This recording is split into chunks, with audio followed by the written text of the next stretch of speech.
Mais um Cast Dog para você. E aqui o elenco agora é no meio do direito. Sim, e eu gosto quando tenho direito olhando o outro lado. O lado da saúde, da estética, do trabalhador, como que estão. Isso é importante porque dentro desse quadro hoje que nós vamos estar falando daqui a pouquinho, são 3 advogados. É o Richard Maicá, o Volmar Zanini e a Karen Guinot. São trabalhistas, direito médico, entre tantos outros também. Vamos falar sobre empresa, funcionário, vamos falar sobre profissional. E olha só, até eu vou ter que ler o tamanho, né, o tamanho do título que colocaram aqui, que tem muita coisa para nós falar. Então eu vou, bem rapidinho aqui, já vou apresentar para vocês. Aguarde um pouco, olha só. A importância do monitoramento da saúde dos empregados na construção de uma empresa funcional e saudável. Copiou? Não. Copia agora que eles vão falar. Doutores, advogados, que prazer tê-los aqui falando sobre esse assunto que é pertinente a todos, principalmente para a parte das empresas, né, para a parte do profissional liberal, e que vocês estão aqui hoje numa roda que a gente vai discutir muito sobre isso. Então, Richard, seja bem-vindo. Volmar, seja bem-vindo. Kari, seja bem-vindo ao Cast Doctor. E aí, doutor, te tiraram então da tua zona de conforto ali, ficar só na tua, fazendo o que tu gosta, mas tá aqui ocupado, do teu lado aí. Bom, primeiramente, boa tarde, né? Inicialmente quero agradecer o convite, dizer que para mim é uma grande honra estar aqui, em especial por estar na frente da minha mestre em Direito do Trabalho, ela que me levou ao direito do trabalho há um certo tempo atrás, a gente não precisa mencionar o período. Que bacana isso. Mas eu quero deixar desde já o meu agradecimento público, porque vai ficar registrado aqui para os anais. Exatamente. E é uma grande honra estar dividindo essa mesa hoje como colega. Também quero agradecer ao meu sócio, Dr. Volmar, que todos os dias me tira da minha zona de conforto, literalmente. Muito bom. Mas eu acho que é importante a gente sair da zona de conforto, vir para um espaço desses, debater um assunto importante, como que nós estamos predispostos a debater e conversar hoje. Então, para mim vai ser um grande prazer conversar hoje abertamente sobre o assunto. Que maravilha. Eu agradeço mais uma vez estar aqui conversando contigo hoje com essas mais 2 pessoas, né? A doutora Karen, o doutor Richard.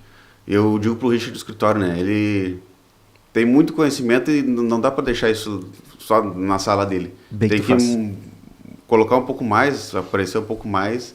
E ele aceitou esse desafio aí de falar um pouco, conversar um pouco mais conosco aí sobre a parte de direito de trabalho, de empresarial, de entender e saber como é a vida do empresário, né? Sempre vencendo os desafios do dia a dia, e também junto a isso veio a parte do direito da saúde e da estética, que nós atuamos nessa parte lá no escritório, sempre defendendo a empresa, a clínica, enfim, buscando sempre a melhor forma de prevenir dores de cabeça, né? Então a gente foca nisso aí. Eu tenho muito a dizer, né? Eu digo, né? Eu tenho que agradecer os 3, né? Tu que é meu parceiro, né? Não só de Cast Doctor, até de vida, né? Então, né, aqui o meu agradecimento público por tudo que tu me deu, né? E que é mais importante estar lá em casa. Mas o Richard foi meu aluno e eu posso dizer um dos melhores, né? A gente sempre se lembra né, dos alunos que a gente sabia que iam construir uma carreira linda, um futuro lindo, porque construíram uma trajetória linda desde da fase acadêmica. E eu sempre dizia para o Richard, olha, os discípulos normalmente superam os mestres.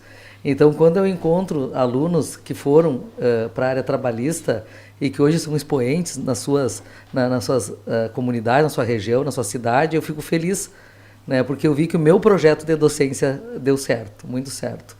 Aqui hoje eu conheci o Volmar, mas eu quero te dizer uma coisa. Quando o Douglas me falou que tu vinhas, e aí me linkou, né, que tu é filho de uma grande amiga, eu me lembrei que quantas vezes eu encontrei a tua mãe na tua fase ainda acadêmica, e tu não sabe, mas aqui fica o relato público, né, do quanto ela me falava do orgulho que ela tinha do filho, que ela tinha o melhor filho do mundo, e que era um filho estudioso, que era um filho dedicado, que tu ia muito bem, isso dava muito orgulho para ela, desde a época que eu encontrava no prédio ali, que é na esquina da Valandro com a Coronel. Eu ia lá, e ela me falava, acho que era a época que tu estava ainda bem na faculdade, estudando e tudo mais. Porque eu me lembro que ela me falava muito, só que eu nunca cheguei a TV lá, porque tu estava sempre envolvido, né? Então é um prazer estar com vocês, aqui hoje para a gente trocar um pouco de... Eu sempre digo que o bom de se manter nativo, embora eu já devia estar inativo, porque eu já tenho tempo para me aposentar há 6 anos, é que eu me mantenho em movimento. E aí eu me obrigo a estar sempre estudando, estar sempre me atualizando, e sempre essa troca de conhecimento agrega muito mais para mim do que para vocês. Porque eu estou mais parando do que começando, e vocês estão, né, no meio da trajetória. Então tem muito para me agregar, que nem eu digo, né? O legal desse Cast Doctor agora, esse podcast, é que além, né, da parte profissional do direito, também vocês têm por detrás a situação do profissional liberal e do empreendedor e do empresário. Né? Cada um de vocês por detrás também faz a gestão, né, de uma empresa. Seja familiar, seja a de vocês também, e que vocês estão ali olhos atentos. Olhos atentos, eu digo, né? E quando tem direito, tem a justiça. Se tem justiça, né, tem então tudo aquela situação do comprador e do vendedor. E o que se compra, o que se vende e o que se entrega.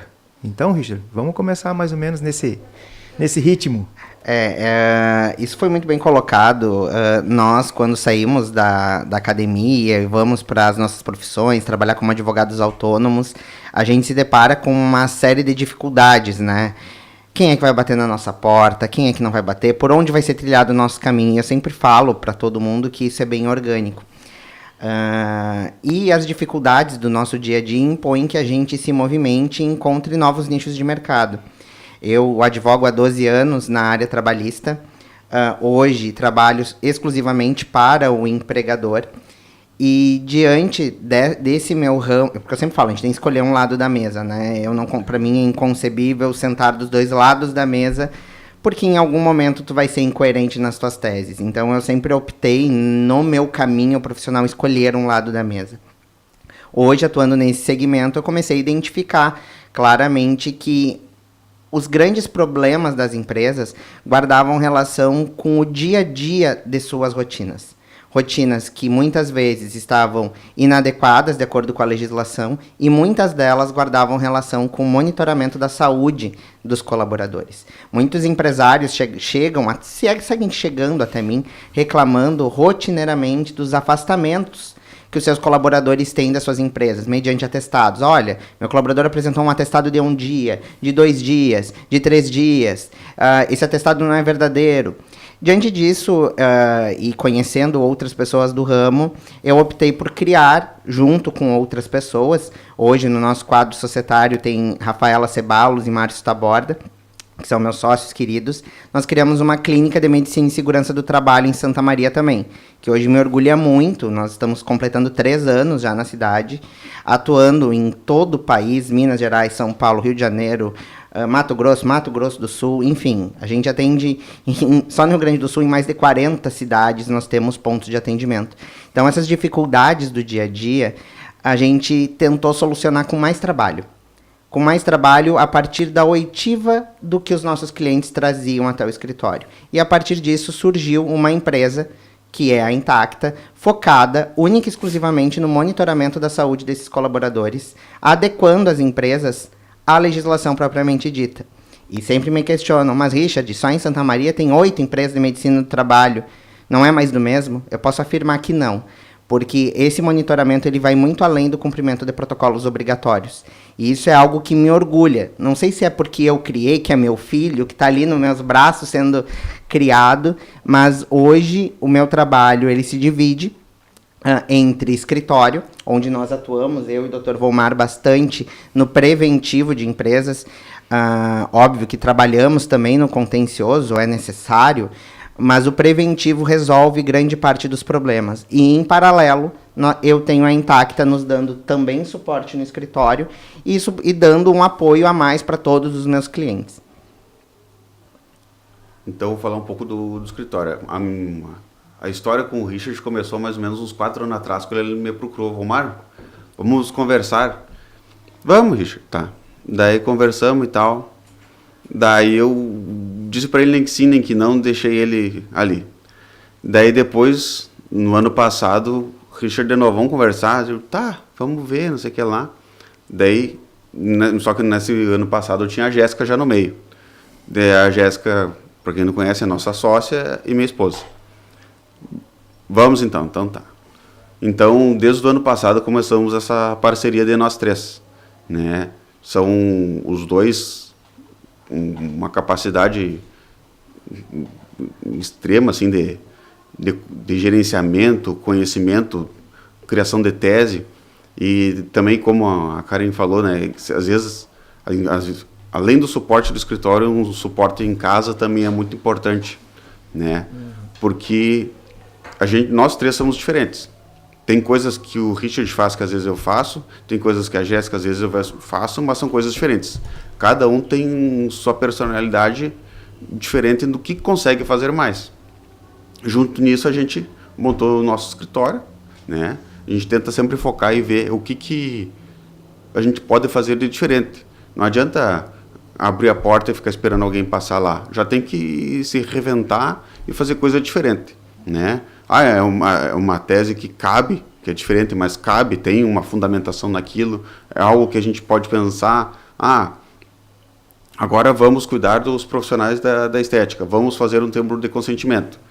Eu sei fazer, eu atuo nessa área, faço especialização. Lá no escritório, quem tem essa especialização e faz, sou eu e a Jéssica, né? Então, o que eu digo que às vezes eu fico meio delíbero, porque eu tenho a pós em direito do trabalho, mas não chego perto do Richard, né? Consigo ajudar, mas daí junta a parte, porque o que acontece muito em clínica de estética?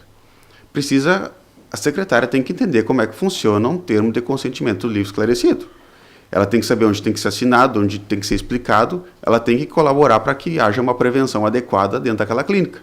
Então, isso o Richard também vem com o compliance, né, lá no escritório, nos auxilia nessa parte aí, e a gente tenta sempre focar em entender quais são as dores do empresário, né, porque o empresário não quer se preocupar com isso, ele quer se preocupar em crescer, né, tem certas coisas que ele não precisa estar se preocupando. Como é que eu dou uma advertência para o fulaninho? Como é que eu tenho que digitar assim? Será que eu sei? Como é que eu falo? Como é que eu faço? Não precisa fazer isso, tem nós para isso. Né? Tu tem que pensar em outras coisas, como evoluir, vou abrir uma franquia, vou abrir outra loja, vou fazer o quê? Então a gente foca em deixar o empresário ou a empresária mais à vontade para que possa pensar realmente no que precisa. Então essa mais ou menos é o nosso foco lá no escritório.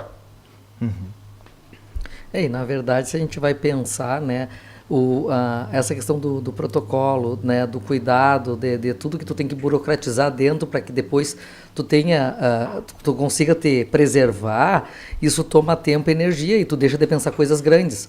Então tu né, tipo assim, tu terceirizar isso, contratar alguém para ter esse olhar, te permite que tu cresça mais, porque tu vai conseguir, né, ao invés de estar preenchendo planilhinha, isso, aquilo, outro, vai estar pensando no que é melhor, no que dá para fazer de grande para a empresa. E o que eu vejo muito no campo na área do direito médico, eu não sou especialista em direito médico, minha área é trabalhista, mas não adianta, tem áreas que se coligam, que a gente conversa. Sim. E graças a Deus na universidade, né, como tem os TCC, adoro os TCC, né, porque os TCC me permite que eu não emburreça, porque, né, eu acabo gostando do desafio até de orientar, vamos dizer, em diferentes temáticas para eu estar sempre me atualizando sobre tudo que está surgindo. Então, ainda no campo ainda se usa a questão da responsabilidade médica, ainda bem temos o campo do subjetivo, né, da responsabilidade subjetiva no médico.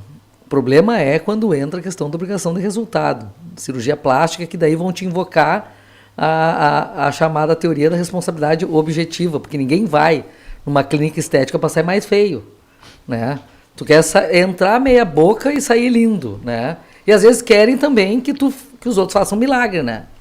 Tipo assim, como se o esteticista, o médico, eles fossem quem? O David Copperfield, né? Eu quero chegar lá e entrar e sair com a cara da Barbie. Da Barbie. Né? Até já tive, agora já passou da idade. Mas é uma coisa surreal e a gente vê, né, que isso é uma demanda muito crescente no campo do direito médico por causa da busca que nós estávamos conversando antes do perfeccionismo, né? É como se houvesse uma forma, um modelo e que alguém fosse te amar mais ou gostar mais de ti porque tu tá adequado àquilo ali. Isso traz consequências. Porque as pessoas às vezes chegam pedindo para os cirurgiões plásticos e para os esteticistas coisas que eles sabem que eticamente aquilo não vai dar certo. Porque não vai dar aquele resultado, mas mesmo assim a gente já vê que o paciente ele te cobra, não, mas eu quero, pode fazer assim, que o risco é meu, mas depois a gente sabe que essa demanda volta, né? Sim. Então, quanto mais se precaver, ainda é pouco, né? A gente tem que pensar que, realmente, ter a prevenção minimiza dano lá na frente, mas mesmo assim tu não consegue afastar, porque às vezes o cliente ele vai te exigir coisas que não deveria. Né? Para tu teve um caso de um cliente nosso, por exemplo, tinha termo de consentimento, tudo certinho, tá. E uma moça fez o preenchimento labial com ácido hialurônico e disse que não gostou, tá? Então tá, não queria o dinheiro de volta. Não, tu não gostou, vem aqui no escritório que a gente acerta. Então, agora tu não gostou, eu vou tirar, vou aplicar a enzima, hialuronidase, e daí eu te devolvo o valor. Não, eu quero só o valor, não precisa tirar. Bom, mas tu não gostou ou o quê? Né? Então fica naquela, tem gente malandra, né? Que às vezes quer dar um jeito de ganhar, mas às vezes tem clínicas também que não estão preparadas para uma situação como essa, né? Tem que ter, às vezes tu vai atender a pessoa, a gente sempre fala, a anamnese tem que ser muito bem feita, tem que entender, porque tu pega ver uma pessoa, a gente tem clientes, por exemplo, tem gente que quer fazer uma lipo por ano, né? Então a pessoa fez a lipo e tal, volta para casa comendo pão e chocolate. Daí no ano que vem fazer novo. Ó, tu tem que cuidar a cicatrização, tem que cuidar no sol, tem que cuidar da praia. A pessoa não tá nem aí. Até tem uma questão importante na fala de vocês dois que automaticamente me vem à cabeça. Empresário tem que saber o objeto do seu trabalho e trabalhar com excelência em cima daquilo. Toda a burocracia que está cercando este empresário tem que ser colocado na mão de pessoas que efetivamente entendam. Por exemplo, sobre essa questão dos profissionais da estética que nós estamos falando aqui. Diversos protocolos clínicos são obrigatórios. Exigir que o profissional da área médica, da área estética, enfim, saiba todos os protocolos, muitas vezes transcende o objeto daquilo que ele se predispôs a fazer. Então, tu ter pessoas por trás da tua empresa, organizando tudo isso e fazendo a sua empresa rodar, isso vai permitir que o empresário deste determinado segmento consiga prosperar naquilo que ele tem formação para ter. É completamente sobre-humano uma pessoa saber todos os protocolos de segurança. Hoje nós estamos em 4 aqui nessa sala. Eu tenho certeza que é impossível, por exemplo, se eu perguntar para qualquer um daqui, você sabe quais são todos os documentos obrigatórios para que tu tenha a tua empresa? É uma questão muito difícil de ser respondida. Vão se pensar inicialmente, precisa do contrato social, preciso de eventuais procurações para quem vai assinar determinado documento. Tá, tu vai ter empregado? A tua empresa tem PGR? Mas para aí, o PGR não está previsto em legislação nenhuma. Está em uma norma regulamentadora do Ministério do Trabalho e Emprego. Doutora Karen está aqui na minha frente, sabe? Na faculdade não se tem tempo de trabalhar normas regulamentadoras. Então, é necessário que exista um profissional por trás que entenda dessas normas regulamentadoras para que faça todo o arcabouço documental. Hoje em dia, aqui no Brasil, com o implemento do e-social e o avanço do e-social, nós temos empresas sendo multadas corriqueiramente por envios equivocados de informações ou ausência de envios. Por exemplo, desde 2010 aproximadamente, a gente fala de envios do e-social na área do setor de recursos humanos das empresas, folha de pagamento, férias. Em 2021, auge da pandemia, foi criado 3 eventos de medicina e segurança do trabalho. Por quê? A medicina e segurança do trabalho é obrigatória no nosso país desde 1980, mais ou menos. Porém, as empresas não têm, porque não existia uma fiscalização forte. Em 2021, a partir do implemento do e-social nos setores de segurança, uma guarda relação com os envios dos riscos ambientais, a outro comunicado de acidente de trabalho e o terceiro, o ASO, os exames, que até 2021 bastava chamar um médico para fazer o exame, aqui está o ASO, isso não serve mais. Nós temos diversos empresários que chegam até nós no escritório falando, Richard, eu recebi essa notificação de multa, 12 mil por empregado cadastrado. E eu falei, te conte por feliz que tu ainda pegou a alíquota mínima, porque poderia chegar a 36. dependendo da infração. Então, hoje, empreender no nosso país é de uma dificuldade tão grande que a burocracia ela é tão exacerbada, que é muito importante nós termos olhos sobre o empresariado, de que cada vez mais é necessário o apoio técnico para evitar que esse tipo de situação afete o próprio bolso, afetando a saúde da empresa, seja do profissional da estética, seja do profissional de serviços, de produtos, enfim. Estruturando tudo, vou começar a ligar os cordõezinhos, né, e colocando da seguinte forma, dentro de vamos colocar a empresa da saúde mesmo. Vocês estão mais voltados para a empresa da saúde. Tem o médico, tem o dentista, tem o fisioterapeuta, tem o farmacêutico, tem o enfermeiro, tem o biomédico. Por que eu coloco a situação? Hoje, dentro da estética, são esses que já podem fazer estética. O que eles unem? Eles pegam e fazem uma clínica integrada. Uma clínica integrada estética. E estão também começando a fazer clínica integrada complementar, juntando todos os pontos para que, se precisar de um médico, está ali, se precisar de uma enfermeira, está ali, de um dentista, todos. Bem, situação, empregada lá na frente, certo? A empregada se queixa de dor, manda para o médico, passou pela medicina do trabalho. Medicina do trabalho só faz o exame. Né? E vamos dizer assim, um exame preventivo, sim, exame preventivo depois que entra, mas também não tem uma estruturação assim de um diagnóstico mais elevado. Né? Discordo. Então é isso que eu quero saber. Por quê? Porque quando vai fazer a contratação RH, é importante saber também o que se tem esse empregado ou empregada que está entrando. Porque hoje, por exemplo, endometriose, espondiloartrite, fibromialgia, câncer, entra com diagnóstico já pronto ou não? Não, normalmente eles vão dizer que não tem nada. Exatamente. Quem precisa trabalhar, Exato. aí é que tá. Depois é que o trabalhista vai... Vamos do outro lado, na parte bipolar, parte psíquica, é feito algo relativo a saber se a pessoa não tem algum problema e um problema por vezes mais avançado? Sim, sobre isso eu posso explicar bem detalhadamente, assim, e esse é um dos diferenciais que a minha clínica possui. Sendo bem prático, nós temos uma cultura do como era feito antes. Antes, o exame admissional nada mais era que uma consulta com um médico que durava menos de 2-3 minutos. Chutando o balde, Chutando o balde. Se o aparelhinho da pressão não for o digital. Exatamente. Mediam a pressão, perguntavam se estava tudo bem. Tá tudo bem, pressão tá boa. E mandava embora. Isso é histórico no nosso país, tá? Hoje, não, tá? Os exames que são realizados, seja num protocolo admissional, periódico, demissional, retorno ao trabalho, ele leva em consideração um programa de gerenciamento de riscos e um programa de controle médico em saúde ocupacional. São 2 protocolos de segurança que são obrigatórios. Por exemplo, vamos supor que a minha empresa está contratando uma pessoa que dentro das atividades dela, ela vai precisar dirigir o carro. Se ela vai precisar dirigir o carro, alguns riscos têm que serem observados sobre essa atividade. Um deles é o risco acidentário. Como que esse empresário vai saber se determinado colaborador vai sofrer um acidente? Ou ainda, vai pegar o carro e atirar da garganta do diabo? Claro.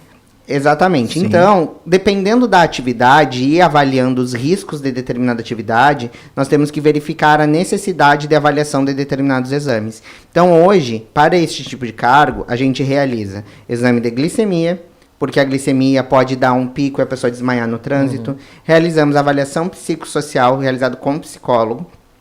Realizamos eletroencefalograma, eletrocardiograma para evitar uma parada cardíaca no curso do trânsito, exame clínico, enfim, após a realização de todos esses exames. E hoje nós temos todos esses exames num único local. O colaborador entra dentro da nossa clínica, ele só vai migrando de sala em sala, em sala, em sala. Eu sempre falo para minha família, eu me formei advogado e hoje eu tenho um eletrocardiograma. Enfim, e isso é muito importante, porque a gente consegue, diante do risco daquela atividade, verificar quais são os impactos que a saúde daquele colaborador podem impactar no dia a dia da empresa. Então, os exames eles são um pouco mais conclusivos. Então, tem um problema, uma patologia psiquiátrica. Nós conseguimos identificar. Nós tivemos um caso recentemente não, tem cerca de 1 ano. A colaboradora estava afastada, né, recebendo um auxílio por incapacidade temporária, porque ela estava com depressão. Estava afastada da empresa, o INSS negou a renovação do auxílio, dizendo que ela estava apta. Então, ela foi fazer um exame de retorno ao trabalho conosco. O nosso médico, no mesmo ato, identificou que ela não tinha condições de retornar, porque durante a consulta ela apontava e dava sinais que a depressão era existente ainda, e encaminhamos para o psiquiatra. Então, por que eu estou trazendo esse exemplo? Isso é muito Porque bom. quando existe a necessidade de intervenção de um profissional especializado, a medicina ela deve adotar este protocolo. Nós encaminhamos para o psiquiatra. A empresa não quis custear o exame, mandou para o psiquiatra da rede pública. Tudo certo. Escolha sempre do cliente. Quando essa colaboradora, eu acho que o Volmar sabe um pouco dessa história, contei a ele foi psiquiatra da rede pública, disse que estava apta, deu uma prescrição médica, voltou. Enfim, e o nosso médico, que é especialista em medicina do trabalho, nesse ponto ele tinha um laudo de um especialista da área, dizendo que estava apta e liberou para o retorno. 3 dias depois, essa colaboradora não apareceu ao trabalho e ela, infelizmente, ela havia se suicidado.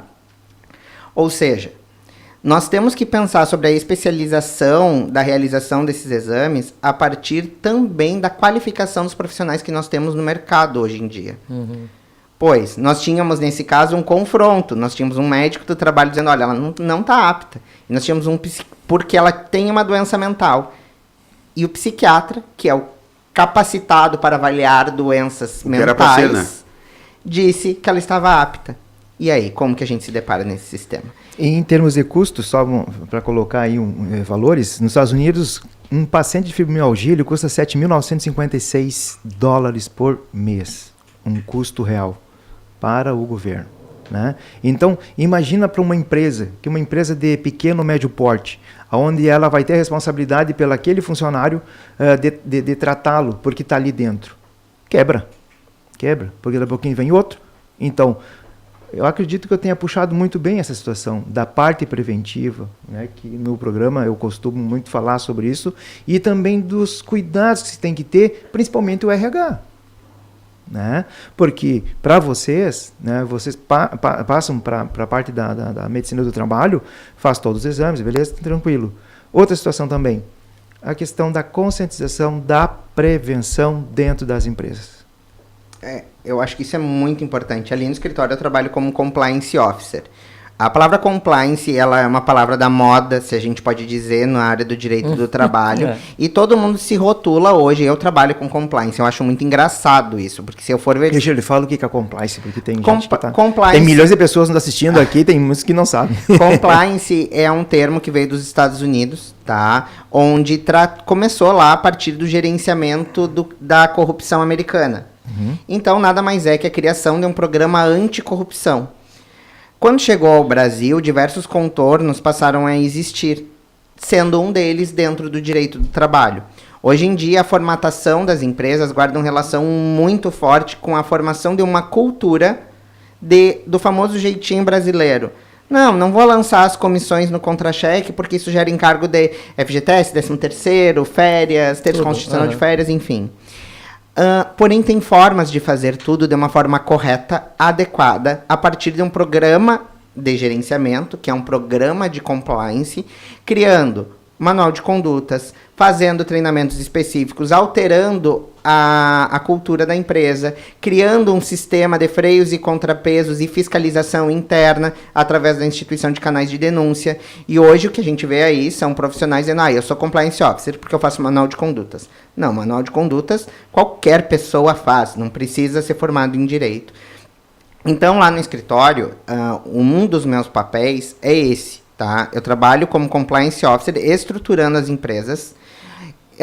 Nós nunca podemos dar certeza para um cliente, com certeza, se tu for processado, tu vai ganhar. Mas é literalmente blindando essa empresa ao ponto de trazer solidez para ela. Que os riscos do negócio sejam eliminados ou pelo menos dirimidos. E isso permite com que eu tenha uma adequação empresarial muito forte. Às vezes, isso caracteriza até redução nos custos da empresa. Isso é muito importante, porque às vezes o empresário acha, mas por que eu vou lançar isso? Isso vai gerar... Tá, mas peraí. Tu tá fazendo isso, mas em paralelo tu tá pagando um vale alimentação altíssimo em dinheiro. Se eu pago o vale alimentação em dinheiro, isso não caracteriza a verba salarial? Não tem outras formas de eu fazer? Então, esses são só um dos poucos exemplos da estruturação. A gente atua até na área pré-contratual. Eu acredito que uma seleção bem feita elimina tudo isso. Para mim, o contrato de trabalho ele começa na seleção. Com certeza. Para mim, um advogado que não atua na fase pré-contratual é um advogado que ele acaba ficando um pouquinho obsoleto, porque ele fica só naquilo que chega até ele. Nós precisamos, nós advogados, estar um passo à frente e nós criar a lead e a condução da lead dentro da empresa. Porque a lead ela vai surgir a todo momento. Colaborador que enfrenta o empregador, colaborador que falta, colaborador que não apresenta atestado ou apresenta atestados de forma demasiada. Tem, por exemplo, tem um CID, que agora não me lembro exatamente o número dele. Tem um CID que o médico coloca no atestado, que é quando o colaborador está fingindo que ele está doente. E muitos empresários nem sabem desse conhecimento. Recebem um atestado, mandam para a contabilidade coloca lá 5 dias, o empregador fica pagando e não sabia que, dependendo da situação, poderia ter demitido com justa causa. Hoje nós temos um cenário, a doutora Karen sabe muito bem que os empresários, muitas vezes, são reféns dos colaboradores. Tem um CID que é pior, não me lembro se é o 63, 61, que é problema gástrico. Foi no banheiro, deu uma diarreia, te botam 10 dias afastado. E ali não tem especificação do que é, se é bacteriano, se é viral, se vai passar em 3, em 4, e aquilo se repete. Agora, isso que o Richard fala é uma coisa que eu sempre trabalhei muito na universidade, que a gente fazendo tudo certo, ainda assim pode dar errado.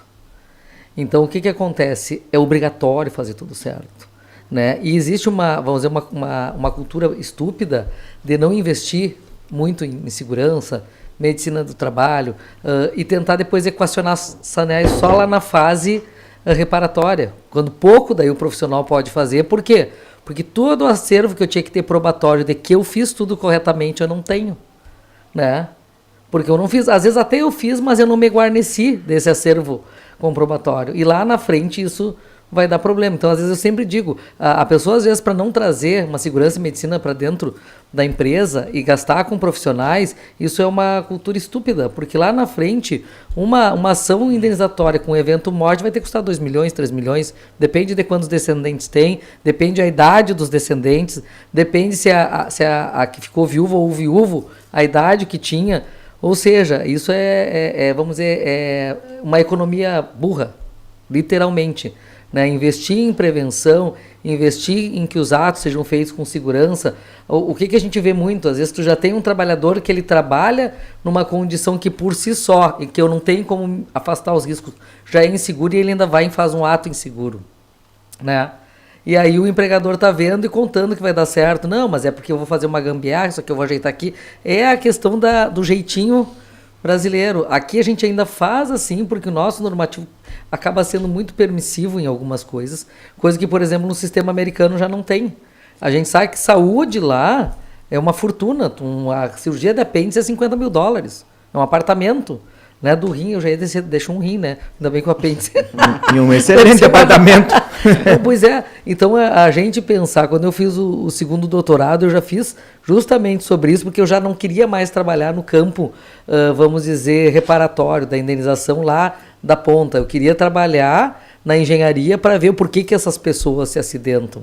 E se pelo menos meu trabalho contribuísse para salvar 10 mil, que fosse, já resolveria. E aí, tipo assim, quando chegou no final da amostragem ali, eu analisei todas as decisões do tribunal envolvendo evento morte, né, e incapacidade permanente de 2003 a 2018, né, e quando mandei para a estatística para a gente fazer o levantamento, 94% das mortes poderiam ser evitadas. Porque foram atos inseguros, condições inseguras, e às vezes os dois juntos. Vomar, essa vai para ti. Assim, ó. Só vou complementar um pouquinho, rapidinho. Até esses tempos surgiu para nós um cliente que estava reclamando que ele ia sair do Simples, porque não sei o que lá, porque estava difícil e coisa. Daí a gente sentou, conversou, explicou direitinho. Era aquela coisa, queria economizar, não tendo um preventivo, mas estava pagando, por exemplo, pagava horrores de hora extra numa situação, e aquela pessoa podia receber os 40%, né, de cargo de gerência, enfim, podia ter ajustes legais, e tudo de maneira correta, e não sairia do Simples, por falta de orientação e querer, entre aspas, economizar. Né? Então, às vezes quer economizar, mas está pagando mais por falta de orientação, né? E a outra grande dificuldade que a gente tem também, às vezes, lá no escritório, é de fazer o empresário compreender e entender.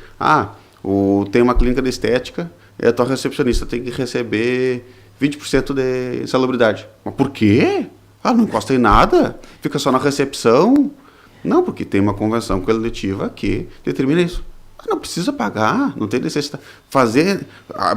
Literalmente abrir a cabeça do empresário, da empresária e colocar isso, entender.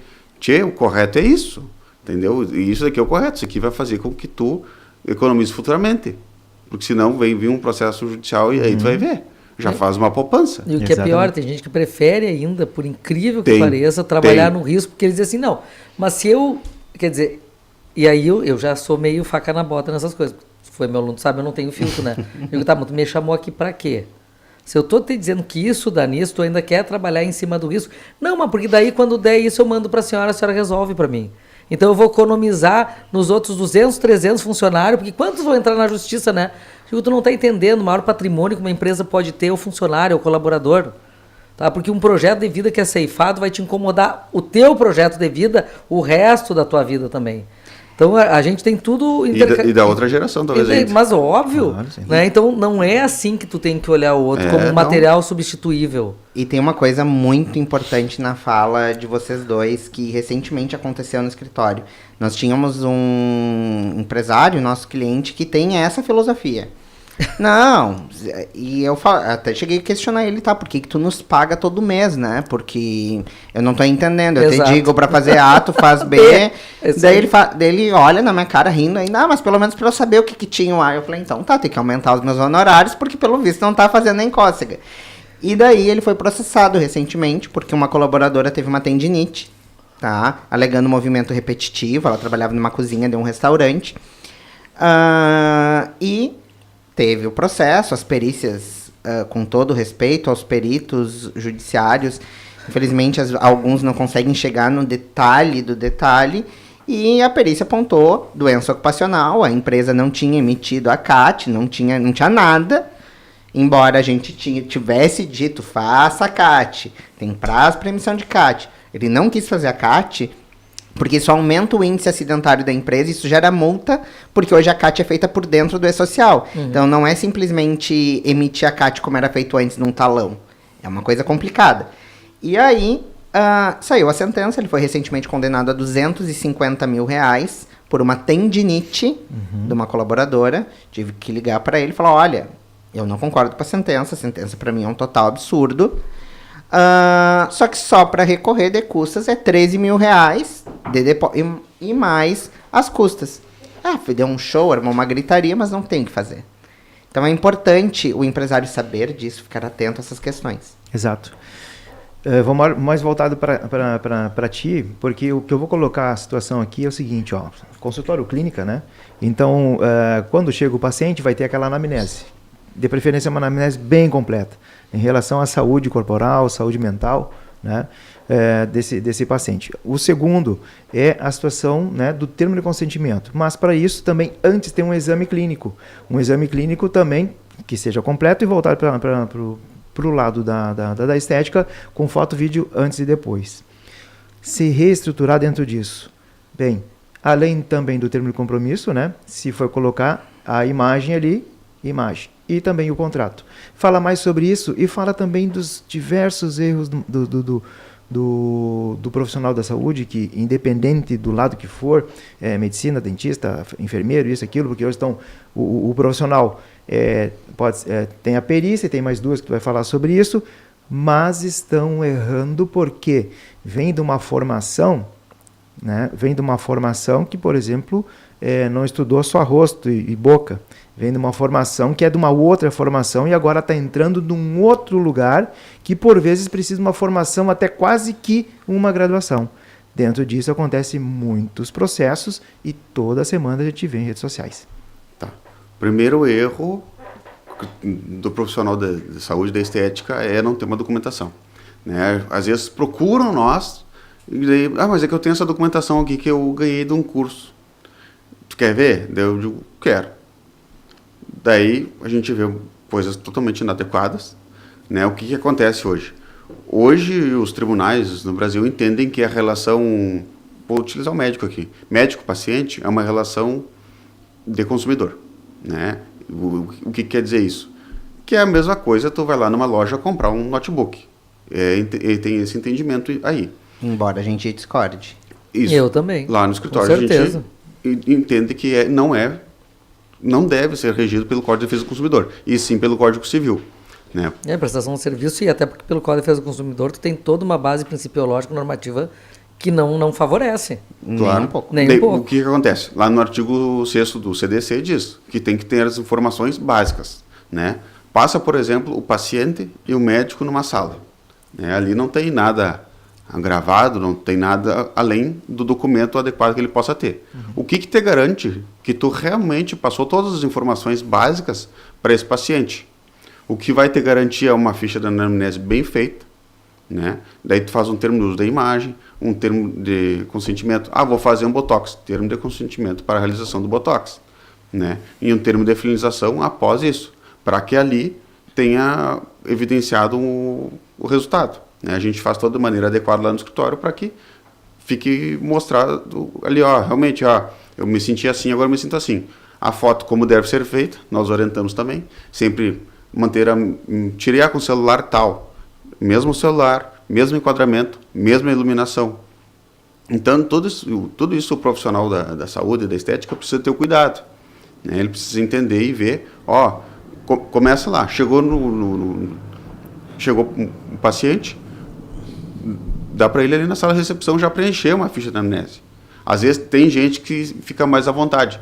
Eu tomo paroxetina, mas tem o receio de falar. Às vezes escrevendo ali, ele consegue. Não é muito, mas às vezes acontece isso. Daí preencheu ali, pega essa ficha preenchida ali, passa para a sala com o profissional, daí o profissional vai conversando e entendendo o que realmente aquela pessoa foi ali. Eu só queria por exemplo, a toxina botulínica mesmo, por causa de uma ruga aqui, outra aqui. Tá, mas por que isso? Ele explica um pouco, entende? O senhor toma alguma medicação? Não tomo, eu tomo. Ali, nessa conversa, ele vai conseguir entender. Não adianta também o profissional quer vender, que não, daí vai ser ruim, né? Tem que chegar e ver que tu tá com uma pessoa na tua frente e tem que vender o produto adequado para aquela pessoa. Que esse é um problema de hoje, onde eu quero vender, se sai um vendedor e não sai aquele que é meticuloso, que sabe a respeito da saúde daquele paciente. Por vezes o paciente aí tem um problema alérgico de alguma substância, alguma coisa assim, e esquece de perguntar, faz lá, acontece. Eu vou ser bem sincero, eu acho que isso que o Dr. Volmar falou é muito importante. Eu, por exemplo, sou sócio do Dr. Volmar e também sou cliente do Dr. Volmar e da doutora Jéssica.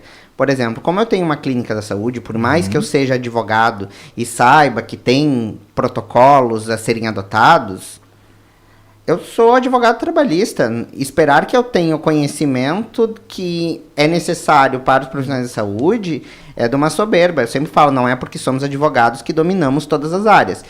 Eu sempre vou defender que nós temos que ser o melhor que pudermos naquilo que nós predispomos a fazer. E eu não atuo como advogado em outra área.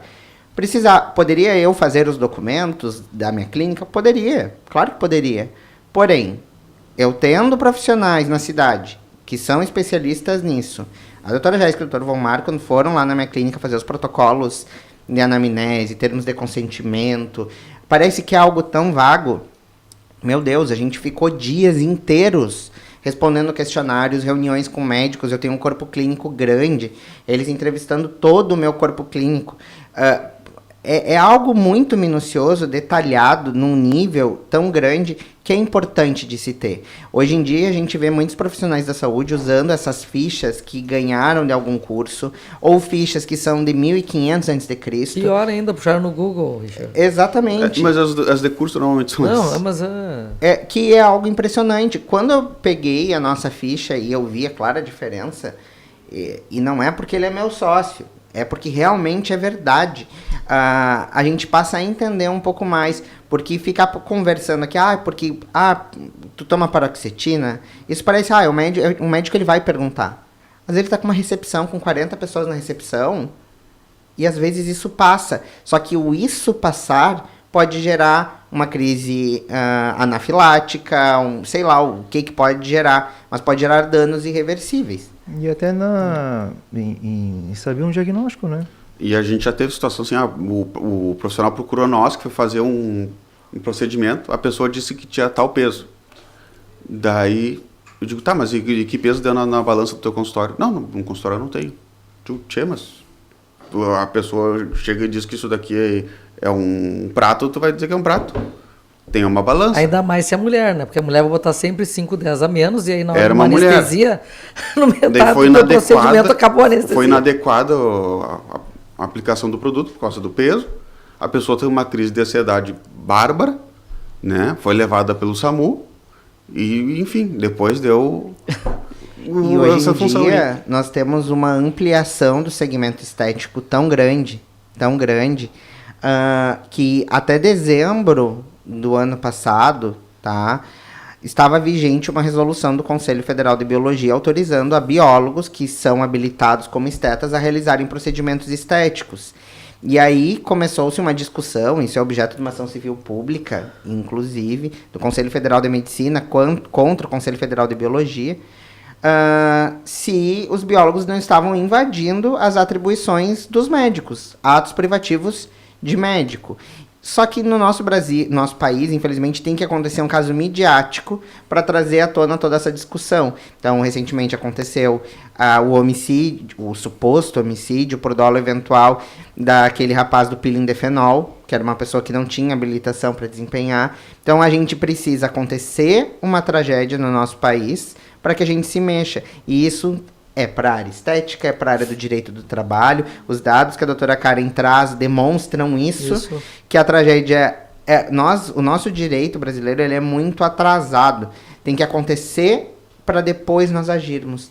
E o que nós aqui, pelo menos lá no escritório, a gente é assim, e conhecendo a doutora Karen também, sei que ela compactua dessa filosofia. Nós, o direito, a gente tem que inverter essa lógica. A gente tem que estar atrás do problema, para evitar que o problema não aconteça. Sim. Nós estando atrás do problema, Pois a essa gente parte é consegue preventiva. ver ele lá na nossa frente. Uhum. Então, Exato. é isso que tanto nós lá, como advogados trabalhistas preventivos, o Volmar, como advogado da estética, o que a gente busca é prevenir tanto o empresário quanto o profissional da estética. Né? E agora voltado para a área da saúde, né? A causa, ela não é a doença, a obesidade. Doença, a obesidade. Por que chegou até ali? Porque ela tem causa. Causa começando pelo estilo de vida que a pessoa leva. Não dorme bem, se alimenta muito mal, não faz exercício, água muito menos, não sabe o que é água, o que vai acontecer? Às Já vezes, tem automedicação. uma predisposição genética, né, que soma também, e vai acontecer isso. Hoje já tem os mega obesos. Né? Tem o obeso, o super obeso e o mega obeso. Carregando dentro dessa obesidade 13 tipos diferentes de cânceres. Né? E se essa pessoa trabalha em algum lugar? Isso me chamou a atenção, te lembra quando nós fomos a Washington? Que Uhum. foi a vez que tu foi População, palestrar, nem foi quando eu fui, foi quando tu foi palestrar. A gente deixou, quando nós chegamos em Washington, pegamos um laninha e desregulou toda a tal da temperatura. Eu sei que eu cheguei lá, bem dizer, de bota, bombacha e guaiaca, de poncho, e tava 32 graus, eu queria matar o dono. E aí fui comprar roupa, e eu sempre vesti tamanho M, algumas coisas até maior. E quando eu fui comprar roupa, era PP. Tipo assim, mas daí olhei, né, mas que estranho, né? Porque uma roupa tamanho M era desse tamanho. Aí quando nós começamos a caminhar por Washington, nós nos demos conta. E aí fomos pesquisar, 65% da população era obesa. Mas não era obesinho assim, ó. Ah, tu pesa 120 quilos. Não, tu pesa 300, tu pesa 260. E crianças de 14 anos pesando 180 quilos. 12, 8, sabe? Parecia daquele conjunto que tinha de música, o Fat Family, você lembra? Que eram vários... Só mudava um pouco, assim, 10 a mais a menos. Agora, isso que o Douglas falou, eu não sei, eu tenho uma posição ainda muito Tiranossauro Rex da questão da saúde no seguinte sentido. Para mim, independente, tá, ambiente, área estética ou a área, né, eletiva, reparadora, ou seja o que for, intervencionista, sempre a responsabilidade tem que ser subjetiva e provar o erro do médico. Por quê? Porque tem uma coisa que está na ponta de lá e que tu não tem como acompanhar. Tu pode fazer o melhor procedimento num paciente, mas tu não está na casa dele para ver o pós-cirúrgico. se ele fez todas as condutas que foi recomendado ele fazer. E isso vai danificar o resultado do procedimento. E depois aquele paciente vem dizendo que foi culpa do médico. Então, eu sou muito contra, mesmo na cirurgia plástica, porque tu não tem como saber como é que vai ser o processo de cicatrização. Tá? Tu não tem como garantizar nada nesse sentido e saber se desde a questão de asepsia, de limpeza, dos curativos, aquele paciente vai, depois no pós, fazer como tinha que ser feito. E isso depois volta e não é responsabilidade para o médico, quando não poderia. Então, eu, independente, e muito menos ainda achar que vai cair no campo da relação de consumo. Fui na Colombo, comprei um liquidificador e deu errado, só um pouquinho. Nós estamos lidando com gente, nós estamos lidando, né? Com biologia, nós estamos lidando com tanta outra coisa. Então, eu fico assim, é um desafio para quem trabalha no campo da responsabilidade civil médica, muito forte, até porque hoje em dia todo mundo, né? Eu disse, hoje é fácil, né, a gente se olhar no espelho. Tá todo mundo querendo ficar a cara da Maiara e Maraísa. E aí cabe a esses profissionais com ética dizer, olha, isso aqui não dá para ti. Isso aqui não vai ficar bom. Isso aqui não vai dar esse resultado, né? Vamos pensar numa outra coisa, porque depois quando a pessoa vai lá, você bota uma boca gigante e não se gostou, se estranhou, vem e diz que aí é culpa do médico, mas foi o que tu pediu. Então espera, filha, absorver, espera um ano que volta ao normal. Sabe qual é o problema? É que além de todas essas questões, muitas dos problemas geram por questões psicológicas. Eu achei que eu ia chegar naquele resultado e eu não cheguei. Eu fui fazer uma lipoaspiração e achei que eu ia sair um modelo. Gente, às vezes é impossível. A gente teve um caso bem recente nesse momento, nesses meses sobre isso. Então, às vezes, guarda relação com o psicológico. E aí tem que ser perguntado para esse profissional o que ele está fazendo para que esse psicológico desse paciente não vire um problema e ele não venha a ser demandado. Então, se tu tiver um documento onde tu demonstra para o paciente que eu te cientifiquei que esse resultado é impossível de se alcançar, eu elimino essa questão. A questão toda é que muito dessas questões elas ficam na conversa de consultório. Então, a quem cabe provar? Se eu aplico o Código de Defesa do Consumidor, cabe ao médico, porque ele é o fornecedor. Exatamente. Inverte. Então, esse o problema. O médico ele tem que sair da questão da conversa de consultório e ter documentos que eu proteja. Exatamente. E agora no finalzinho do Cash Doctor, que coisa, né? Falamos bastante coisa, hein? Nossa Senhora. Mas passou muito rápido. Tinha um monte de coisa para falar. E agora nessa final, então, né? Já fazendo as conclusões, o que vocês têm a mais para falar para quem está nos assistindo? Olha, é bem difícil, né? Uma mensagem final, assim. A única coisa que eu digo para todo mundo que está nos ouvindo é que pare e pense. Prevenção, acho que é palavra de ordem. Hoje todo mundo empreende no seu ramo, seja qual for, da área médica, área clínica, e lá está toda a sua alma, está todo o seu trabalho e seu empenho. Então, não deixe a tua vida, a tua família ser afetada, sendo que isso poderia ser resolvido com prevenção. Então, se eu poderia concluir, seria isso. Maravilha. Seria dessa forma. Da minha parte, eu acho que é interessante falar, que uma coisa também que o Richard concorda lá do escritório, o nosso foco, é aquilo, um cliente que chega até ti, criar uma conexão com esse cliente, né? Explicar para ele, quando tu for, um profissional de saúde vai fazer um procedimento, alguma coisa, conversa, cria uma conexão, tu tá lidando com uma pessoa, né? Eu não sei de quem é a frase, não me recordo agora, mas se não daria o mérito a ela, né? É mais fácil um cliente virar um amigo do que um amigo virar um cliente, né? E isso lá no escritório acontece muito, né? A gente vai aumentando a roda de amigos com os clientes que a gente vai conquistando. E isso acho que é bem legal, porque chega a gente às vezes lá, eu quero ser teu cliente porque eu gosto da tua conduta, né? Eu digo pro Richard que às vezes, tem assuntos nossos que a gente determinou e não tem papel. É situações por conta do fio de bigode, né? Então, acho que essa conexão e explicar bem sempre tudo. Às vezes o óbvio tem que ser dito, né? Então, que fale, né? Acho o jeito mais adequado para falar e explique realmente o que vai ser feito, como vai ser feito, qual substância vai utilizar, o que precisa fazer. Isso eu acho que é a mensagem final. Olha aí. Eu vou, assim, para fazer um fechamento, o que eu penso, né? E eu acho assim, ó, que vai mais além disso tudo do que aparenta, entende? No seguinte sentido, às vezes, o que a pessoa vai buscar, nenhum médico vai conseguir entregar. Porque o problema de ordem psicológica vem muito mais de fundo.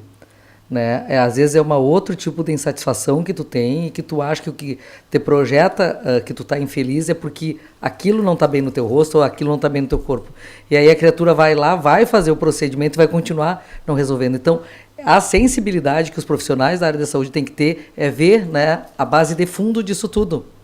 Né? Porque isso pode estar num outro ainda nível. Né? Quantas vezes a gente se depara com situações que as pessoas se reformam todas e continuam em depressão ou continuam infelizes. Por quê? Porque a tristeza vem de dentro.